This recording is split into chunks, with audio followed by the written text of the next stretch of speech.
am studying 5th grade. Today I am going to show you a very cool experiment that I made at home using DIY materials. So the experiment that I am going to do is a DIY microscope. It's very cool, right? Without further ado, let's dive right in. Now, what is a microscope? First of all, a microscope consists of three main parts: a light source, a stage, and the actual lens. Now, the lens is used is to microfy all the things that we keep in the stage. That is, we have to take a sample of any material that we want and keep it above the light source. So, the lens is nothing but just broken up glass pieces. These broken up glass pieces are molded into one lens that acts as a convex lens, which allows us to see microorganisms, etc. The main concept that is used in microscopes are refraction and magnification. As you all know, magnification is in the name of microscope, which is it magnifies objects. Now, what is refraction exactly? Now, refraction is basically light bouncing off of one object and then reaching our eyes. That is how we see. So, remember that I told you that the glass or lens acts as a convex lens?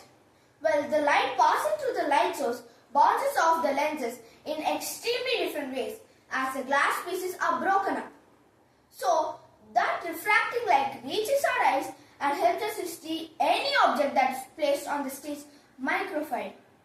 Now, in my experiment that I did, I used extremely easy to find supplies that are found and scattered around my home. As I told you, I am back with my DIY microscope experiment that I did at home. I used simple, easy to find materials that you could find at home. So the main materials that I am going to be using are two plastic sheets, which are the sample sheet, and another one which has a hole poked in it with some water to act as a concave lens. And the other materials are some glass jar, some aluminum foil, a light source, some samples such as leaves and some sugar, and a fuse wire that will be acting as a convex lens later on. Now let's get started.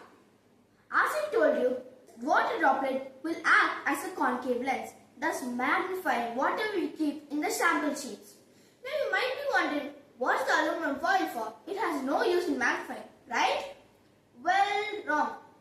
This aluminum foil helps to reflect the light from this light source up into the sample sheet so that we can get magnified images properly or it will stain our eyes. Now, as you can see, I have a water droplet prepped in this plastic sheet with a hole punched in it, and thus if we keep it on top of the sample, it will become magnified. Come over here. As you can see, there are magnified images all over the sample sheet.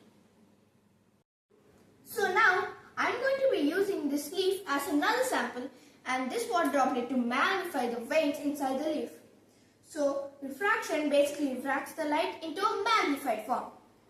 So, as you can see over here, the leaf is inside the sample sheet with light bouncing off it from the aluminum foil into our sample.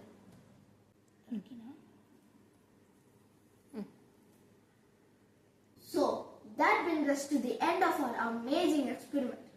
And I hope you guys and I will also find more experiments like this which provoke our minds and also are very interesting. Thank you.